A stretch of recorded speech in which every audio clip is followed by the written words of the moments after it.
तो hello everyone, welcome to all exam place. मैं हूं आपका दोस्त Sachin Sharma. All exam place पर आप सभी प्यारे दोस्तों का बहुत बहुत बहुत स्वागत करता हूं और आशा करता हूं कि आप सभी प्यारे दोस्त जो हमारे सभी पहले की तरह एकदम शानदार, जानदार और जबरदस्त होंगे। तो दोस्तों, ये हमारी सेकेंड क्लास है।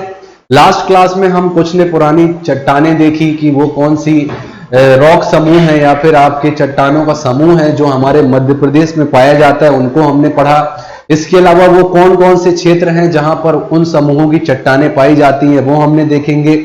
इसके अलावा हम जो है आज अपने इस वीडियो में हमने देखा था कि प्रागैतिहासिक क्या होता है, आद्य ऐतिहासिक काल क्या होता है, पुरापाषाण काल क्या होता है। इन सभी चीजों को हमने बहुत अच्छे से समझा था। आज हम क्या देखेंगे, आज हम इन सभी ऐतिहासिक स्थलों के बारे में जानेंगे।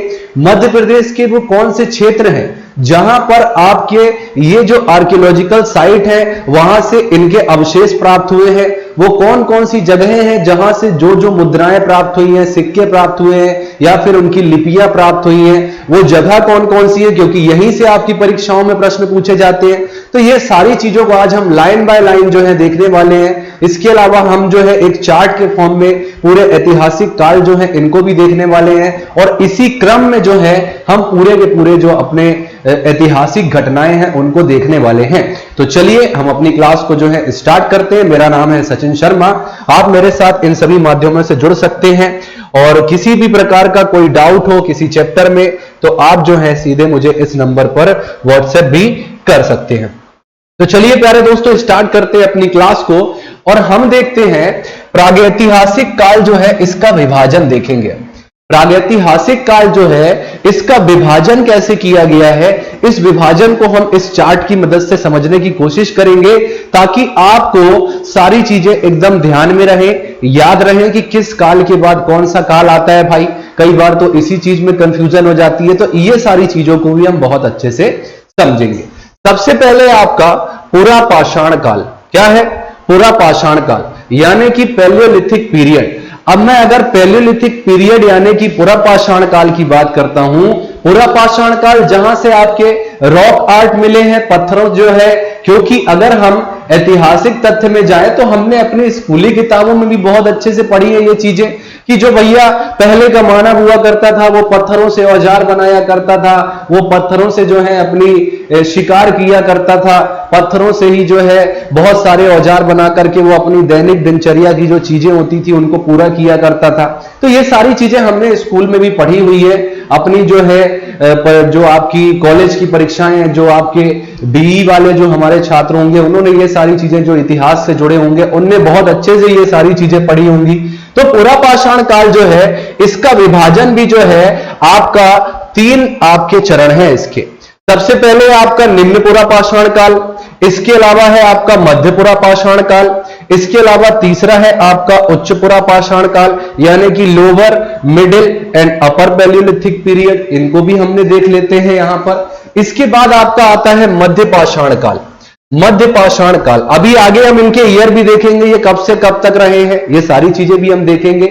इस चार्ट की मदद से आप याद कर लीजिए कि कौन सा काल जो है किस काल के बाद आया। इसके अलावा अगर मैं बात करूं आगे तो यह है आपका नवपाषाण काल। यहां पर ये जो पाषाण काल है, पाषाण काल का मतलब ही यही है कि अभी उनके जो वहां के रहने वाले लोग थे उनके जो पत्थरों से बनाई हुई चीजें थी वो बस प्राप्त हुई है और उन्हीं से जो है हम अंदाजा लगा करके कह रहे हैं कि ये जो है ये आपका पाषाण काल था। पाषाण यानी आपका पत्थर हो। इसके अलावा आगे जब हम बढ़ेंगे तो हम आएंगे आपका आद्य ऐतिहासिक काल में यानी प्रोटो हिस्टोरिकल पीरियड में। ये जो हमारा प्रोटो हिस्टोरिकल पीरियड है दोस्तों, इस पीरियड की अगर मैं बात करूं तो यहां पर नाम से ही आपको बताया है आद्य ऐतिहासिक काल, मतलब यहां पर आपको पत्थर भी मिला हुआ है और यहां पर आपको लिपि भी मिली हुई है। लास्ट क्लास में भी हमने इसका डिस्कशन किया था कि भैया आद्य ऐतिहासिक काल क्या होता है। आद्य ऐतिहासिक काल लिपि मिली है, लेकिन यहां पर आप अगर सैंदव घाटी सभ्यता को, इंडस वैली सभ्यता को जो है अगर हम यहां पर कोट करें तो ये आपकी आद्य ऐतिहासिक है। लेकिन बात क्या है यहां पर, बात ये है दोस्तों कि जो सैंधव कालीन आपकी सभ्यता की जो लिपि वगैरह मिली है उसको पढ़ा नहीं जा सका है अभी तक, है ना, उसको अभी तक जो है एक प्रकार से डिकोड नहीं किया जा चुका है, आप ऐसा कह सकते हैं। इसके बाद आपकी आती है आपकी ताम्रपाषाण काल, है ना। अब इसको ताम्रपाषाण काल क्यों कहा जाता है भाई, तो ताम्रपाषाण काल इसलिए कहा जाता है कि अब जो इस समय का मानव था उसको पाषाण से जो है अपने औजार वगैरह और अपने दैनिक दिनचर्या की चीजें बनाने की जानकारी तो थी, अब उसको तांबे का भी जो है ज्ञान हो गया और उससे भी जो है वो अपनी चीजें बनाना शुरू किया। इसके बाद आपकी आएगी लौह संस्कृति यानी कि आयरन एज आएगी, एंड इसके बाद आपकी आएगी वैदिक सभ्यता, है ना, वैदिक सिविलाइजेशन आएगी। तो उम्मीद करता हूं ये चार्ट जो है ये आपको बहुत अच्छे से समझ में आ गया होगा। अब इसी क्रम के अनुसार मध्य प्रदेश में जो घटनाएं घटित हुई है उन सभी घटनाओं को हम आगे देखते हुए चलेंगे, उन सभी स्थलों को भी हम यहां पर देखेंगे जिनकी मदद से जो है जिनकी जो है किन वैज्ञानिकों ने या फिर किन आर्कियोलॉजिस्ट ने जो है उनकी खोज की थी, उनका नाम भी हमें जानना बहुत महत्वपूर्ण हो जाता है। क्योंकि अगर मैं सिलेबस की बात करूं आपका, तो सिलेबस में आपका सीधा पहला जो यूनिट है उसमें आपका डिफाइन किया हुआ है कि मध्य प्रदेश का इतिहास, संस्कृति और साहित्य से आपसे प्रश्न पूछे जाएंगे। तो इसी में आपके मध्य प्रदेश के इतिहास की प्रमुख घटनाओं को यहां पर पूछेगा और प्रमुख राजवंश जो है उसको यहां पर आपसे पूछा जाएगा, यानी कि आपका important historical event and major dynasty of MP जो है ये यहां पर हमसे पूछने वाला है, यहां पर हमसे जानने वाला है। तो इसी के सेगमेंट के तहत जो है हमारा ये वीडियो जो है बिल्कुल यूनिट वाइज चलने वाला है ना, यूनिट वाइज हम काम करने वाले हैं। अब हम देखते हैं, अगर हम हिस्ट्री ऑफ एमपी यानी मध्य प्रदेश के इतिहास की चर्चा करें तो पुरापाषाण काल, पुरापाषाण काल जो है यानी कि पैलेलिथिक पीरियड जो है आपका, अगर इसके टेन्योर की बात की जाए मेरे प्यारे दोस्तों तो लगभग 2.5 लाख से 10,000 ईसा पूर्व जो है इसका टेन्योर माना जाता है, ऐसा माना जाता है। अगर मैं इसकी बात करूं तो हमारा जो नर्मदा घाटी सर्वेक्षण है जो कि एचडी सांकलिया द्वारा किया गया, एचडी सांकलिया के अलावा जो है आपके मैक्राउन और आरबी जोशी, ये सब क्या है, ये पुरातत्वविद है, ये आर्कियोलॉजिस्ट है और इन्होंने क्या किया, जो हमारा नर्मदा घाटी वाला क्षेत्र है वहां पर इन्होंने सर्वेक्षण किया और सर्वेक्षण करने के बाद इन्हें यहां पर क्या मिला है, आपके पुरापाषाण काल जो है यानी पैलेलिथिक पीरियड जो है इससे रिलेटेड यहां पर इनको जो है कुछ अंश प्राप्त हुए हैं, कुछ उनके द्वारा प्रयोग किए जाने वाले चीजें प्राप्त हुई है। इसके अलावा आपका होशंगाबाद, अभी वर्तमान में इसका नाम जो है नर्मदापुरम कर दिया गया है, याद रखिएगा, ये तो वैसे भी आप करंट अफेयर्स में पढ़ ही रहे होंगे। इसके अलावा होशंगाबाद नरसिंहपुर में पुरातन जीवाश्म प्राप्त हुए हैं। इसके अलावा हथनौरा से नर्मदा नेसिस मानव की खोपड़ी, है ना, मानव की खोपड़ी जो है ये प्राप्त हुई है भैया यहां पर, है ना, ये पुरापाषाण काल से रिलेटेड है। हथनौरा कहां है, तो हथनौरा जो है ये जो हमारा आज का वर्तमान सीहोर जिला है ना, ये जो हमारा आज का वर्तमान सीहोर जिला है यहीं पर ये जो है ये आपका हथनौरा है। इसके अलावा और मैं बात करूं तो और भी आर्कियोलॉजिस्ट हैं, लगातार सर्वेक्षण करते रहते हैं। इन्होंने डी टेरा पीटरसन जो है इन्होंने जब यहां पर जो है खुदाई का कार्य किया यानी कि शोध कार्य किया तो इनको यहां से कुल्हाड़ी व भुगंदा प्राप्त हुआ है। इसके अलावा पी खत्री ने कुल्हाड़ी औजार जो है यहां से संग्रहित किए हैं। इसके अलावा महादेव पिपरिया जो है यहां से सुपेकर महोदय, सुपेकर जो है ये एक बहुत ही इंपॉर्टेंट आर्कियोलॉजिस्ट है। अगर हम मध्य प्रदेश के एस्पेक्ट में देखते हैं ये प्रश्न भी एग्जाम में पूछे गए हैं। सुपेकर महोदय जो है इन्होंने यहां से 800 औजार जो है ये खोजे थे, 860 जो है औजार यहां से खोजे थे। इसके अलावा मंडला में जो सर्वेक्षण कार्य किया गया ये भी सुपेकर महोदय द्वारा ही किया गया था। तो ये सारी चीजें आपको क्या रखनी है, याद रखनी है, अपने दिमाग में इनको मेमोराइज्ड रखना है, ताकि अगर यहां से हमारी परीक्षा में प्रश्न बनते हैं ऐतिहासिक घटनाओं से तो आपके आंसर जो है वो करेक्ट होने चाहिए।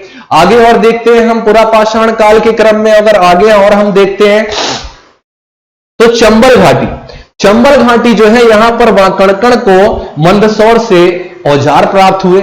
आपको पता है मंदसौर जो है ये पश्चिमी मध्य प्रदेश में है ना।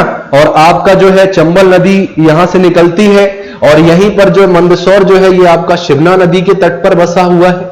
आप सभी जानते हैं रावण का ससुराल है भैया, ये क्या है, रावण का ससुराल है मंदसौर, तो बहुत ही इंपॉर्टेंट जगह है ये। इसके अलावा आपके वाकणकर की अगर मैं बात करूं, विष्णु श्रीधर वाकणकर इनका नाम है।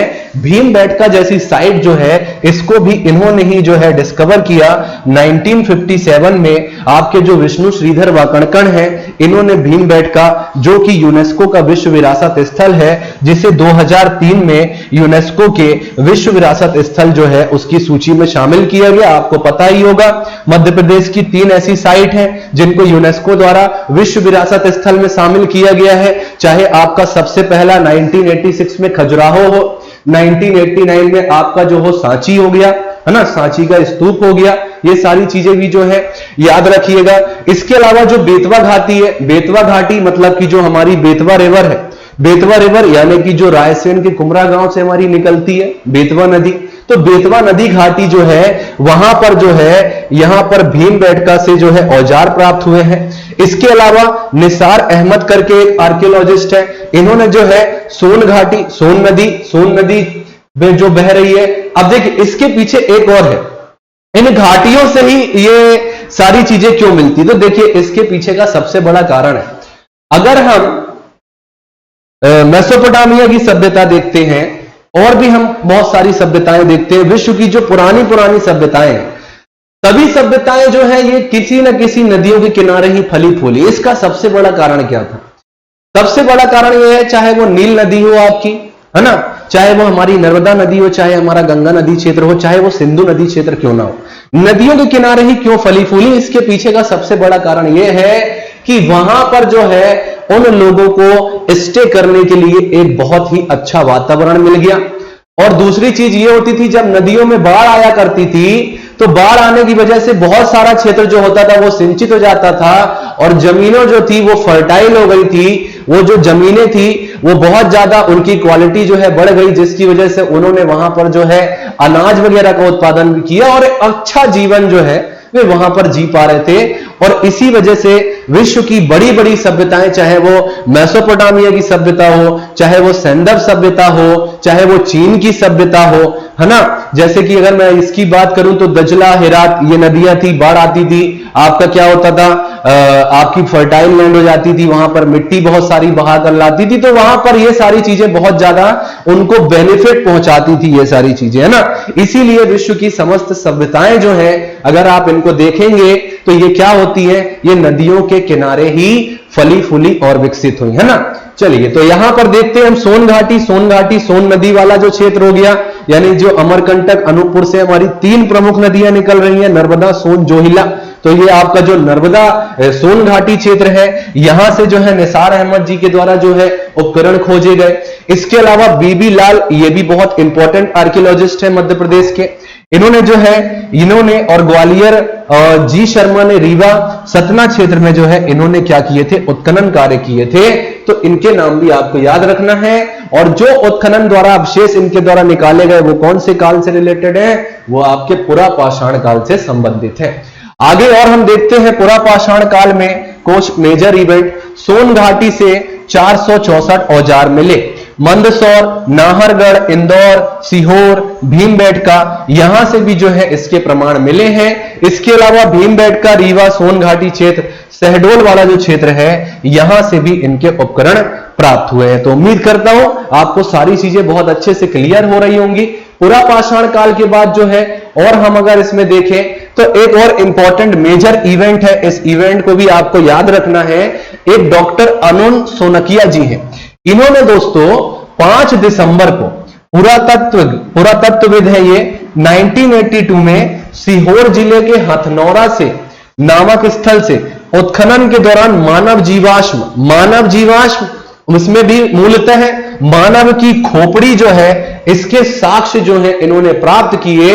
जो अब तक भारत में प्राप्त मानव अवशेषों में सबसे प्राचीनतम है और इसका नाम जो है ये नर्मदा मानव रखा गया। मोस्ट इंपॉर्टेंट क्वेश्चन है ये क्वेश्चन आपके लिए ऐतिहासिक दृष्टि से यूनिट वाइज अगर आपके सिलेबस के अकॉर्डिंग देखा जाए तो बहुत ही मेजर इवेंट है, इंपॉर्टेंट इवेंट है, इसे भी हमें याद करना बहुत ज्यादा महत्वपूर्ण हो जाता है ना। तो याद रखिएगा इसको भी। आगे बढ़ते हैं, अब हम आते हैं मध्य पाषाण काल में, यानी कि आपका जो मध्य पाषाण काल है इस पीरियड की यहां पर हम चर्चा करने वाले हैं।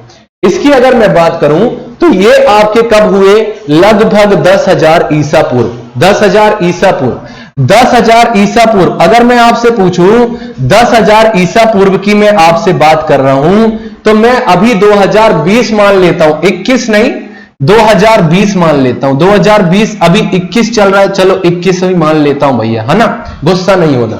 21 ही मान लिया, 21 ही मान लेते हैं। अब मुझे ये बताओ ये कितने साल पहले की घटना की हमसे चर्चा कर रहा है। तो 10,000 साल ये हो गए आपके, और 10,000 में आप 2021 और जोड़ दो भैया, 2021 और जोड़ दो तो आपके सामने ये मतलब कितने साल पहले की घटना है, ये लगभग 12,021 साल पहले की घटना जो है ये इसकी चर्चा यहां पर की जा रही है। और ये मैंने आपको बहुत अच्छे से समझाया था, एडी क्या होता है, बीसी क्या होता है, और आपका यीशु पप्पा जो है उनका जन्म कब होता है, 0 उनको माना गया है, 0 जो है ईसा मसीह का जन्म है। यहां से आप इस तरफ जाओगे तो ये आपका क्या आ जाएगा, ये आपका आ जाएगा एडी, और ये आ जाएगा आपका बीसी। ये आपकी बीसी की बात कर रहा है, ईसा पूर्व की बात कर रहा है, यानी बिफोर क्राइस्ट, क्राइस्ट से पहले की बात कर रहा है। तो वो सारी चीजें भी आपको मैं उम्मीद करता हूं क्लियर हो गई होंगी। अगर मैं इस काल की आपसे बात करता हूं, अगर मैं इस काल की आपसे बात करूं तो इस काल में जो है दोस्तों भारत में मध्य पाषाण काल के बारे में जानकारी जो है, अभी देखिए भारत किस परिप्रेक्ष्य में यहां से बता रहा है।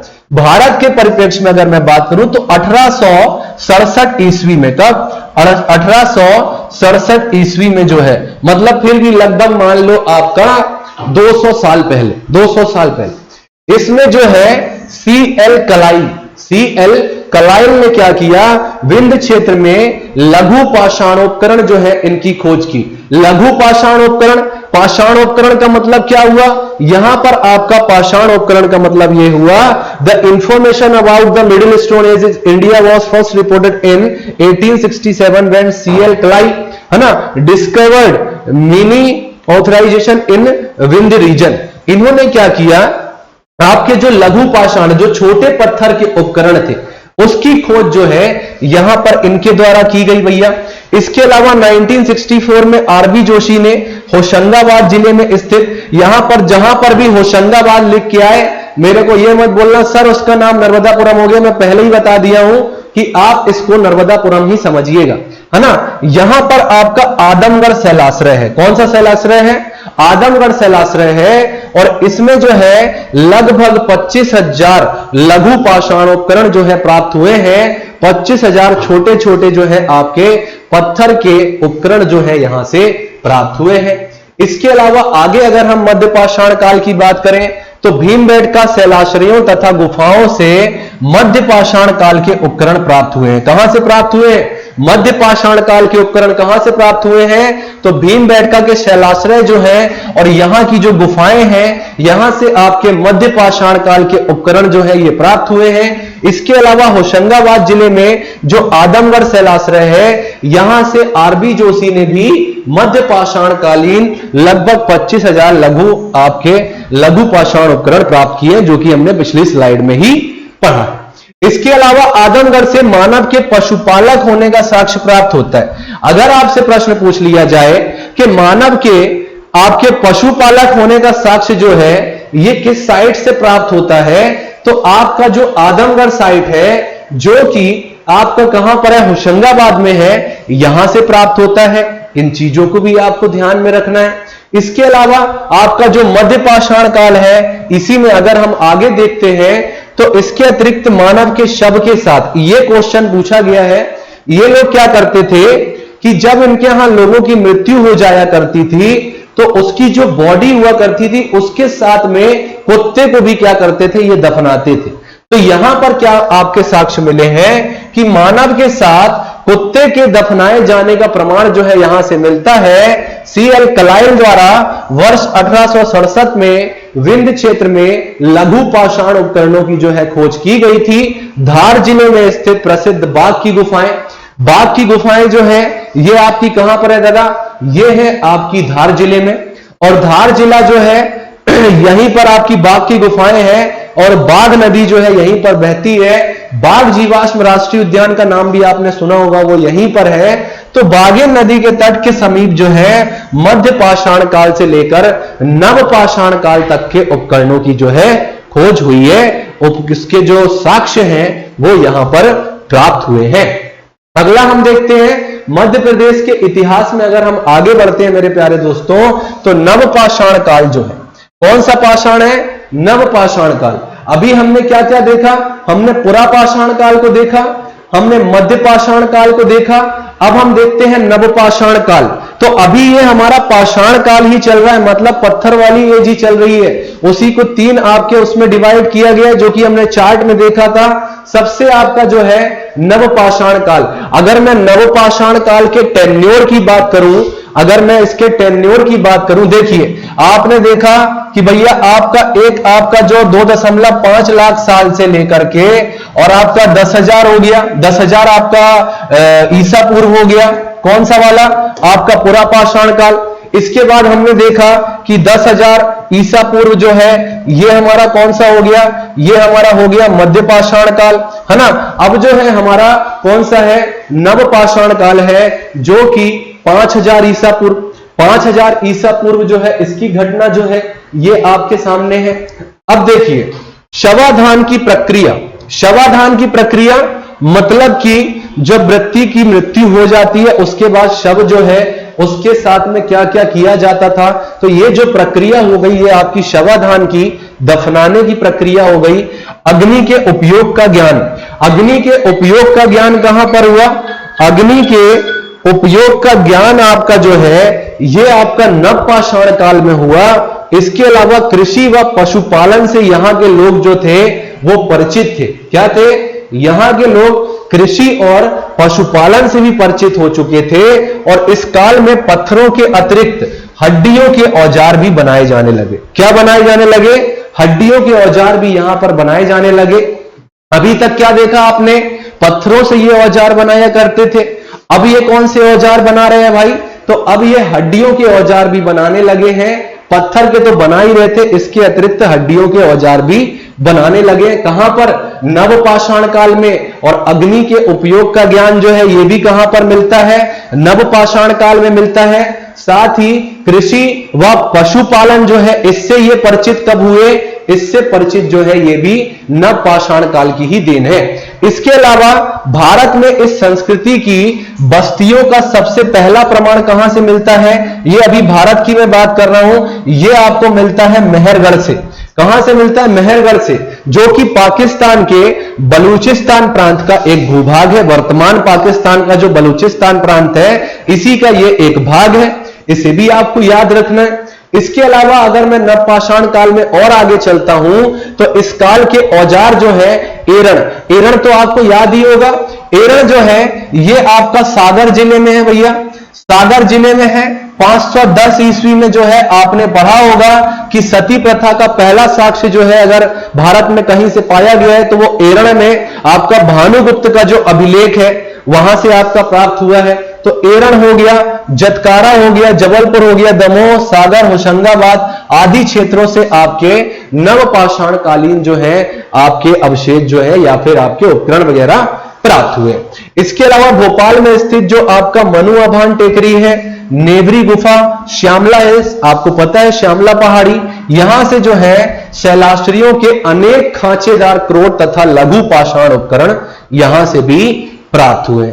आगे चलते हैं, भोपाल के बैरागढ़ के निकट स्थित शैलाश्रियों में अर्धचंद्राकार, समलंब आदि नव पाषाण कालीन उपकरण जो है यहां पर प्राप्त हुए हैं। तो ये आपके क्या हो गए, ये आपके नवपाषाण काल हो गया। और आगे अगर हम नवपाषाण काल की बात करें मेरे प्यारे दोस्तों, तो नवपाषाण कालीन संस्कृति में जबलपुर में जो हमारी नर्मदा नदी बहती है, इसका जो भेड़ा घाट हो गया, आप जो जबलपुर वाले होंगे तो बिल्कुल खुश हो गए होंगे कि भैया हमारे जबलपुर की बात आ गई रद्दू, है ना। तो ये आपका तिलवाड़ा घाट तथा लमेटा घाट जो है, यहां पर आपके नवपाषाण कालीन मानव बस्तियों के अवशेष प्राप्त हुए हैं। क्या प्राप्त हुए हैं? मानव बस्तियों के साक्ष्य जो है यहां से प्राप्त हुए हैं। इसके अतिरिक्त रीवा संभाग के अंतर्गत जो हमारी सोन नदी की तलहटी है और यहां की जो इटार पहाड़ है, बनास तथा मोहन नदी घाटी है, यहां से भी जो है आपके नवपाषाण कालीन अवशेषों की या उपकरणों की प्राप्ति हुई है। यह आपको मैं इसलिए बता रहा हूं क्योंकि यहीं से आपके परीक्षाओं में क्या बन सकते हैं, प्रश्न बन सकते हैं। ठीक है, तो आगे देखते हैं। नवपाषाण काल और हमारा बचा हुआ है, इससे रिलेटेड जो मेजर इवेंट है, मुख्य इवेंट जो है उसको मैंने अपनी इस वीडियो में जो है शामिल किया है, ताकि अगर परीक्षा में आपके प्रश्न बनते हैं तो इन्हीं जगह से बने और आपके एक भी आंसर जो है ये गलत ना हो।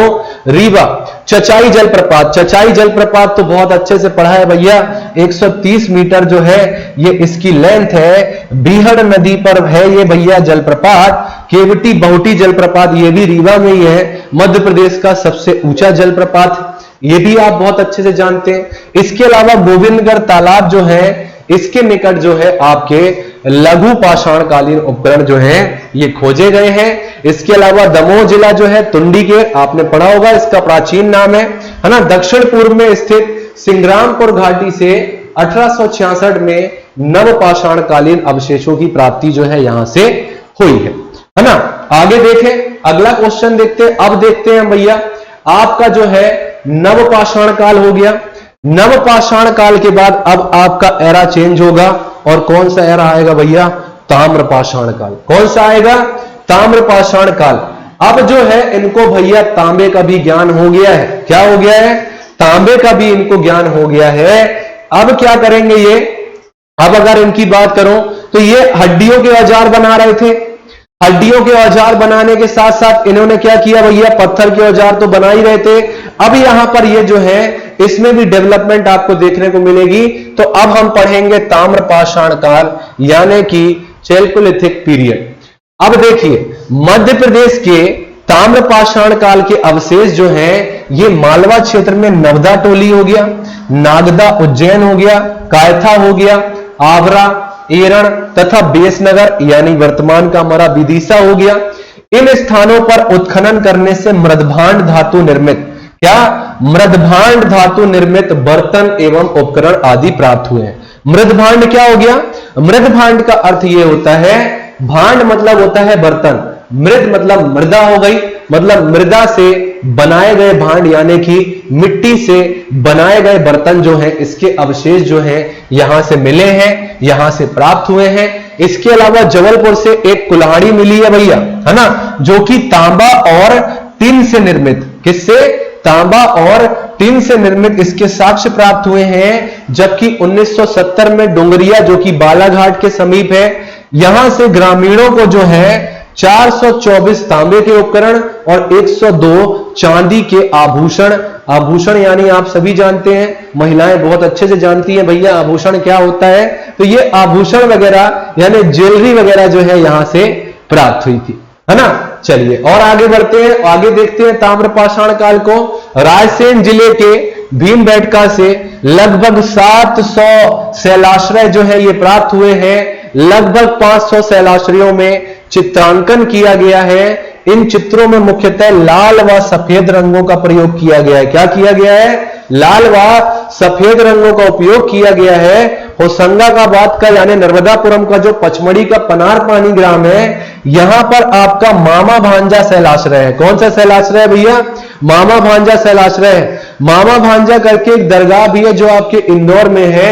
ये शैलाश्रय यानी कि रॉक आर्ट जो है, शैल आश्रय मतलब कि शैल का मतलब होता है पत्थर, पत्थर जो होता है उस पर जो है इनके द्वारा आकृति उकेरी गई और उसी को जो है शैलाश्रय बोला जाता है। यहां पर लगभग 29 चित्र हैं। क्या है? 29 चित्र हैं। है ना। तो about 700 rock shelter have been received in Bhimbetka in Raisen district, है ना। तो ये सारी चीजें भी आपको याद रखनी है। इसके अलावा कुछ ऐसे शैलाश्रय हैं जिनका नाम आपको यहां पर लिस्ट वाइज दिया हुआ है, इनके नाम आपको याद कर लेने हैं। ये जगह कौन सी है, इन शैलाश्रयों का नाम क्या है, एग्जाम में आपसे पूछ सकता है कि ये शैलाश्रय जो है ये आपको प्राप्त कहां से हुए। तो मध्य प्रदेश के प्रमुख शैलाश्रय एवं शैलचित्र यानी major rock formation and rock painting of Madhya Pradesh, तो ये जो है आपके शैलाश्रय और शैलचित्र हैं और ये कहां पर पाए गए हैं उनका स्थान है। तो आपका जो लिखी छाछ शैलाश्रय है, क्या है, लिखी छाछ शैलाश्रय, ये कहां पर पाया गया है, ये करसा मुरैना में पाया गया है। दूसरा है आपका लिखी दंत शैलचित्र, ये कहां पर है भैया, चंदेरी अशोकनगर, चंदेरी की साड़ियां भैया जीआई टैग मिला हुआ है, बहुत फेमस है, इसको याद कर लीजिएगा, लिखी दंत शैलाश्रय। इसके अलावा दांता शैलचित्र, ये जो है बिजावर क्षेत्र, बिजावर आपने पढ़ा था उस दिन, मैंने आपको बिजावर श्रेणी की श्रृंखलाएं भी पढ़ाई थी, बिजावर ये आपका छतरपुर हो गया। इसके अलावा आपका चूरना गुंदी शैल चित्र जो है ये आपका कांति होशंगाबाद में पाया गया है। इसके अलावा आपका निशानगढ़ कजरी शैल चित्र जो है ये आपका पचमढ़ी होशंगाबाद से पाया गया है। इसके अलावा आपका वेलंकदार शैल चित्र जो है ये पचमढ़ी होशंगाबाद से पाया गया है भैया। इसके अलावा हर्रापाल शैल चित्र जो है ये आपका बोरी होशंगाबाद से पाया गया है। झिंझारी शैलाश्रय जो है, झिंझरी ये बेसिकली कटनी में एक जगह है, ये शैलाश्रय जो है ये रॉक आर्ट जो है आपके कटनी से पाए गए हैं। इसके अलावा रानी माची शैलाश्रय जो है ये आपके चितरंगी सिंगरौली से प्राप्त हुए हैं। तो आपको इन सभी शैलाश्रयों का नाम याद रखना है, इसी के साथ साथ ये कहां पर पाए गए हैं इनका आपको नाम भी बहुत अच्छे से याद रखना है। लिस्ट बना लीजिएगा, पीडीएफ भी अपलोड हो जाएगी, तो आप वहां से भी जो है इसको नोट डाउन कर सकते हैं, याद कर सकते हैं, कोई दिक्कत नहीं है ना। आगे देखते हैं और अगला पढ़ते हैं हम, मालवा की ताम्र पाषाण कालीन संस्कृति। थोड़ा सा हम यहां पर आज जो हमारा मालवा रीजन है, हमारा जो मालवा रीजन है मध्य प्रदेश का, जो हमारा मालवा वाला जो मालवा का पठार है, मालवा का रीजन है, यहां से भी बच्चा ताम्र पाषाण कालीन संस्कृति के बहुत सारे उपकरण, अवशेष और कुछ ऐतिहासिक तथ्य जो है यहां से प्राप्त हुए हैं और निश्चित ही यहां से भी आपके प्रश्न बन सकते हैं। तो इस सेगमेंट को भी हमने इसमें शामिल किया है और इसको भी हम यहां पर देखेंगे। अगर मैं बात करूं नवदा टोली और महेश्वर के उत्खनन के विशिष्ट रूप की ताम्रपाषाण सभ्यता की, तो इसमें जो है मालवा नवदा टोली ताम्रपाषाणिक संस्कृति जो है इसे कहा जाता है। क्या कहा जाता है? इसे मालवा नवदा टोली ताम्रपाषाणिक संस्कृति कहते हैं। नवदा टोली जो है ये नर्मदा घाटी के उत्तरी तट पर तथा महेश्वर नर्मदा घाटी के दक्षिणी तट पर स्थित है। महेश्वर आपको पता है, महेश्वर आपका जो हमारा दक्षिणी मध्य प्रदेश है यहां पर है, और आपकी एक ये बहुत ही सुंदर जगह है, आपका जो महेश्वर है ये आपका वर्तमान में जो हमारा निमाड़ अंचल है यहां पर स्थित है। आपको ओमकारेश्वर जो है ये ज्योतिर्लिंग है, 2 ज्योतिर्लिंग है हमारे मध्य प्रदेश में, एक महाकालेश्वर एक ओमकारेश्वर आपको खंडवा में मिलेगा। ये वाला जो रीजन है यहीं पर है आपका महेश्वर। इस संस्कृति के अन्य स्थल नागदा उज्जैन हो गया, एरन आपका सागर हो गया, कायथा जो है ये आपका उज्जैन हो गया, मनौती तथा इनाम गांव आदि स्थल है। इस संस्कृति से संबंधित स्थलों के उत्खनन एवं सर्वेक्षण का मुख्य श्रेय एच.डी. सांकलिया जी को जाता है। किसको जाता है? एच.डी. सांकलिया को जाता है, और ये एक बहुत ही फेमस पुरातत्वविद है। अगली स्लाइड में हम देखते हैं मालवा की जो ताम्रपाषाण कालीन संस्कृति है, इस संस्कृति का प्रमुख स्थल कायथा है। क्या है? कायथा है। यह उज्जैन से 25 किलोमीटर दूर चंबल की सहायक नदी काली सिंध नदी के दाएं तट पर स्थित है, और इसकी खोज भी 1964 में वी.एस. वाकणकर ने की थी। क्वेश्चन बन गया यहीं से कि आपकी जो कायथा, जो आपकी संस्कृति है, जो कि आपकी मालवा की ताम्रपाषाण कालीन संस्कृति से संबंधित है, इसकी खोज यानी कि जो कायथा है यहां पर जो है सर्वेक्षण का कार्य किसके द्वारा किया गया? वीएस वाकड़कर जी के द्वारा किया गया, विष्णु श्रीधर वाकड़कर। मालवा के विभिन्न स्थलों से भूरे रंग के मृदभांड प्राप्त हुए हैं। मृदभांड का मतलब आप समझ गए, मिट्टी के बर्तन, और वो भी कौन से कलर के भैया? भूरे रंग के जो है मृदभांड यहां से प्राप्त हुए हैं। इन मृदभांडों का अलंकरण ऊपरी आरेख एवं चिपकावा विधि द्वारा काले व गुलाबी रंग से किया गया है और इसे मालवा की मृदभांड परंपरा कहा जाता है। क्या बोला जाता है बच्चा? मालवा की मृदभांड परंपरा जो है ये इसे कहा जाता है। आगे देखते हैं, मालवा की ताम्र पाषाण कालीन संस्कृति में अगर हम आगे बढ़ते हैं, यानी कि चैकोलिथ कल्चर ऑफ मालवा में आगे बढ़ते हैं, तो यहां के जो निवासी थे ये भैया मिट्टी का प्रयोग भी करते थे अपना घर बनाने में। इसके अलावा बांस का भी जो है ये प्रयोग यहां पर किया करते थे।